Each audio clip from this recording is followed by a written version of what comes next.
And I realized how not worthless but unworthy Jesus. that I was to have this woman put an umbrella over my head. Standing in my purpose. Let's go, class. This is about in conversation. Doing on purpose. Yes, sir. Come on, Dad. Know what you're worth is. All right, breaking point to break through.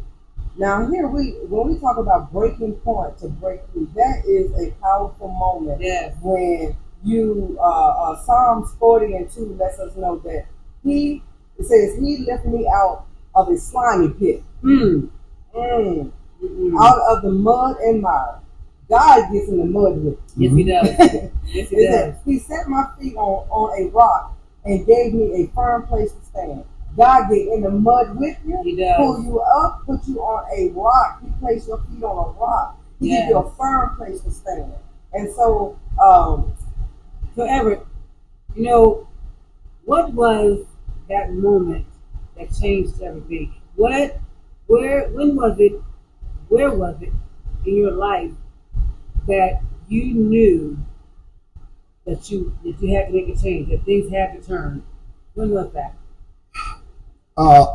In a lot of cases, change comes gradually. Yes. Mm-hmm. Not this one. On a Thursday, I asked my wife to use our car. I said I was going to run out for an hour or two. I left home. It's the only car. My wife has the only job in our house. Friday morning, she's calling me, begging me to come take her to work. Can't get it together. Saturday morning, she's by now knocking on our neighbor's door to get them to take her to work. Can't get it together. mm-hmm. Sunday morning, that couple of hours turned into 4 days. When I finally ran out of energy, then ran out of money. Couldn't go any further, car out of gas. I creeped into our yard at about 2 o'clock in the morning. I had on the same clothes for 4 days. So by now, I had to tighten my belt up to keep my pants up. And my compulsion has completely taken over to where I'm digging in the car looking for something that we know does not exist. Yes. And I'm digging in the car, and I literally, it's hard to explain this because I've never been there before, and pray to God I never go there again. I could not physically stop. Stop. I could not stop. I literally, I would say, okay, one more time, and then I try to stop, and then the compulsion would take over again until my fingertips were raw. Jesus. Wow. Until the carpet under the seat was literally pulled to the metal. Wow. I physically could not stop. So I loosened my belt so I could better stretch down to dig. The belt was hurting my stomach. My God. And as fate would have it, I said, okay, I'm going to rest for a minute. And I dozed off to sleep. This is about 2 in the morning. It is pouring down rain. 5 o'clock when my wife wakes up to go to work, she does what she probably did every morning before that. She looks out the window. And she looked out the window and saw her car, and she came out with a robe and an umbrella. She knocked on the window, and I opened the door and stood out of the car, and my pants fell to my feet. And so now here I am standing in front of my wife. It's drenching, raining. She got the umbrella, and as she only she would do, I would have folded my umbrella up. She put the umbrella over my head. Passion. But my pants were to my knees, and I realized how pitiful I was. Mm. Uh, David said, "Oh, what a wretched man I am." Yes. And I realized how not worthless but unworthy Jesus. that I was to have this woman who has been praying and fasting, calling on God for me for 40 years, to put an umbrella over my head, to still cover me. And I went in, finger so raw I could not do this. Oh my God. And just think about the dig through the car to the metal. It's The going metal, to tear yes. this. It's rougher than this. Yes. Feet hurt so bad I could not touch them together. And I went to sleep. I went in. My wife babied me with a vinegar on my fingers, trying to get the soreness out. She went to work and I went to sleep. And when I woke up, I woke up physically, mentally, and spiritually. Jesus. I have never, ever, ever, not once, used a drug or alcohol or a joint or a pill. I got 20 teeth pulled and only took aspirin. I have not put one illicit substance in my body since that. Hallelujah. That was my Only weapon. God. Only God. Only God. Only God. Not one. Not one slip up, not one tip, not one Only sip, God. nothing. Only God. He is so Only faithful, God. because we had 6 months now, right?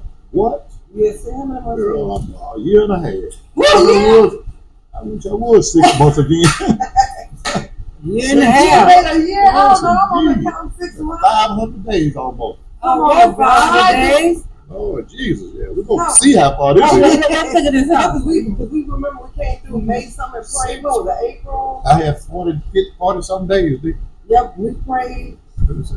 You know, At the gas station. Yeah, we Yeah. prayed at the gas station. He had one slip up, and then after that, he never. Yeah, this one. And it was like April something. What was it? I'm going to give it to you.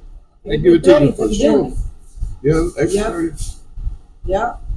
Okay. I think I just remember. 423 days. 423 days ago. Yeah. Down there we came in and we prayed, and I don't know. So they can see 423 days. Yeah. 60 weeks. And I couldn't do it without God. I've tried it for 40 years. My God. Now, and I want to say something to that before we move on to the next question. And we, because we definitely want to get on to this segment. But one of the things that I also wanted to say was now the whole time that our family had gone through all of this, Tina is the only one. Tina is the only one who's seen you at your worst. Because out of all those years, now I don't know if my baby sister or whatever, I've never seen him. I've never seen. Anytime he went on a bench or anytime he did, the destruction for us was the disappearance, not being the uncertainty, not able being, you can't count on him, and all those kind of things, like, and what comes with addiction, all those other issues. But like to see him at his worst, we never saw it. He would never be around any of us. So out of all those years, I just knew I had a brother, but I mean, I don't know him. So even on this journey, I remember when we reconnected this time, I told you, I really did not want the phone call. I really didn't want to get close because I don't know you, and I didn't trust you. And so one thing I remember telling him after that was like, God told me this time is different. And so I started accepting his phone calls. Like, cause we have this thing, it's weird. We can do wrong, we could be mad, and we'll call each other and talk like nothing ever happened. And so here it is, and I had done that for so many years. I've done this so many years that if he's in trouble, he's going through, I'm gonna put my stuff aside and I'm gonna encourage him. Well, at this point, now, after Mama passing, I was like, we don't really have to talk to each other anymore because the only thing that we had in common, she's gone. So I just felt like, I mean, what's the point of blood? Blood don't mean nothing. So we didn't have to connect anymore. But God told me, He said, this time is different. And so slowly I would sit on the phone with him and let him talk, and we would talk like nothing would ever happen. And I would just be so distrustful, like he ain't never got to call me again. I ain't gonna call him either. But he was still called, and I heard listen to God. But what about that? But it had to be something in you, because God, it was like God gave me confirmation to say, no, don't shut the door on him.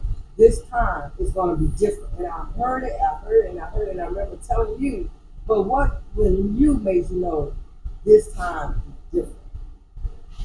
Like, was there a moment when you just knew this time is different?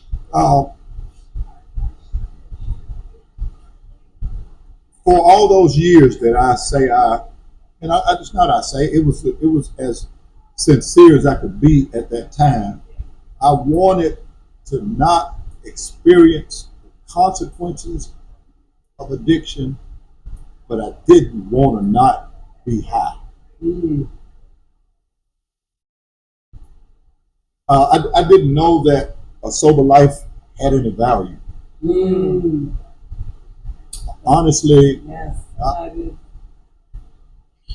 I felt that sobriety was a punishment. Mm. The only times that I have ever had to be sober was when I was being punished. Incarceration. Wow. Probation, Yeah. parole, Yeah. incarceration. Okay. So freedom to me was a usage. Yeah. In order to be whole, my own man, do what as we say, quote unquote, what I want to do. A part of what I thought I wanted to do was be high. Mm. If given a choice, sober or high, I thought that anybody with any sense would always choose high. Mm-hmm. I mean, sober for what? Yeah. Until you get a glimpse of what life can be like sober. Mm-hmm. Mm-hmm. Once you start to experience some of the rewards of accountability, yeah, some of the rewards of being responsible and being dependable and being a father and a husband. I've been in those two roles. And a big brother. And a big brother. I've been in those. We allow you to do that. Right. I've been in those roles for, I don't want to call you age, that many years. I've been beautiful 55 years. I've been her big brother for 55 years, but I've been in a big brother's way. Mm. I've been a husband to my wife for 37 years, but I've been in a real husband's way. Mm. My son, about to be 36, I've been in a real father's way. So all of those numbers, if you subtract 2, that's how many years I was just in the way. Mm-hmm. But since this change has come, now I'm beginning to see the reward. I just was, before y'all came, I was just helping my son set up small things. Mm-hmm. I was just helping my son set up a tent for my grandson's birthday party. Mm-hmm. And we were pulling on the tent, and it's a person on each corner. It's the small things. And I said, hey man, let's just fold this one up. I got one at the store, just put this one to the side. And the other guy said, no, we can fix it. And my son turned and said, it's whatever he said. Mm-hmm. He said, no, my daddy said, put it over there, it's whatever he said. That's a reward of sober life for your child to say, whatever he said. Whatever my daddy said. Whatever my daddy said. That's powerful. That's whatever powerful. he said. Whatever daddy said. And to see y'all relationship now, and then just like we were talking the other day, and you were saying, this is a moment in our life that Mama will be proud of. All of her children, yes. Basically, I was the favorite, so it was just me. It was the favorite. I was not the favorite. I was not the favorite. No matter what he did, Edward James. It's not Edward James. Edward. One word. So if we say Edward James, I'm just being professional. It's Edward. Edward James. Edward James. All one word. James. So, Edward. You know, as you think about your life of sobriety, I'm an addiction specialist. That's what I do, my profession. And so I talk to people with addictions and going through recovery all the time. And so we talk about some of the things that are non-negotiable when you get to that place of recovery, trying to work through sobriety. There's certain things that have to just have to be non-negotiable. Right. In your life. You just have to be. What are some of the non-negotiables? What are the 5 non-negotiables in your life at this time? Because you say for my sobriety, these are non-negotiables. Okay. That list is, I don't know if I got 5, but I got just some. give me some. One is adultery. Okay. What you do in any area, you wind up doing in every area. Yes. I spent all of my years of addiction with illicit outside mess. Outside mess. Mm-hmm. If I let the drugs be a thing of the past, I have to let everything attached with it become a thing of the past. It's a saying that they have: if the dope don't get you, the lifestyle will. Yes. So I will not be drawn back by my own lust. Yes. So I absolutely control my libido, if you will. Yes. I keep myself in sexual check. That's good. Another one is idle conversations. Yeah. I don't want to talk to you about what we did or what they're doing. Yes. Yeah. Yes. That conversation. Yeah. That's powerful. A lot of people take that too lightly. And another one is that I have learned to help people, like Mama used to say with a long handle spoon. Mm-hmm. I'll help you get a ride before I give you one. Yes. Right. That's good. I like that. Yes. Right. Yes. I don't need you here to help you. That's right. I don't have to put you in my vehicle. I just don't need the nearness. That's true. Because familiar spirits. Yeah. Mm-hmm. Yeah. Familiar spirits are so. I had a situation where my boundaries. This was early on in my recovery. I remember talking about that.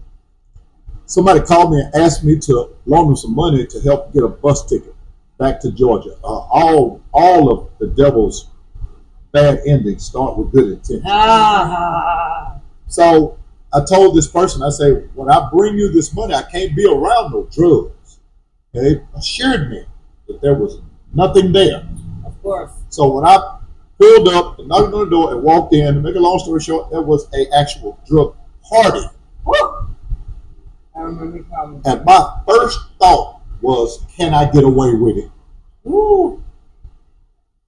I got to be passive, really, really passive in my spirit to be dishonest. My first thought was not, let me get out of here. My first thought was, can I do this one time and get away with it? But thank God for self-honesty. My answer was, oh, no. Right. That's it. And I got out of there. Yeah. And that's as close as I have ever come to relapsing, to going backwards. So there is boundaries. Yes, absolutely. Absolutely. One of the other keys, going back to the 5 non-negotiables, is humility. Yeah, I remember. Yeah, you always said that. My little Ryan time is humility, and this is the truth. It's an absolute key to my stability. If I don't stay humble, I'm gonna talk. Because I have to remember that the good stuff that we're about to talk about that has happened in my life is him and not me. Yes. Yeah. At my very best, I don't want to rhyme no more, but I was a mess. He is a mini Jesse Jackson. He gonna run around in there. I know that things are occurring and have occurred in my life that it's impossible for me to have done it. Right, right. Right. Yeah. So, yeah, humility,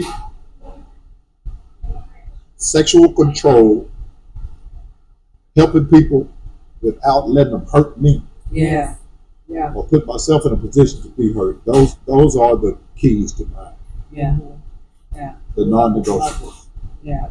And so as we get ready to wind down this almost to the last segment, as we get ready, we're gonna kind of lead into here we are. We walked through how it started. We walked through some of the struggles and the things that we dealt with family. But now we are sitting here in your restaurant. In your restaurant. Good brother. Seafood. Hallelujah. We are sitting in your restaurant that started with you on outside on the street selling seafood, and now you are in a building.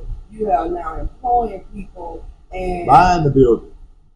oh, you are buying the building. Absolutely. Because I know at first Ain't no rent, it's mortgage. Come on now, because at first it started off with you just leasing a parking lot. You wouldn't even try to get in the building. Right. You was just let me see if I can lease the parking lot. And next thing you know, you called me back and you was like, oh, we gonna have a building. And so now, no, it was leasing the building. Leasing. So now you buy. Look at it, all this guy. So let's talk about that. Yes, sir. Come on, Dale. I turned down this street right here for 40 years, going right back here to God's Road. You could not have began to tell me that me and my wife would own this corner.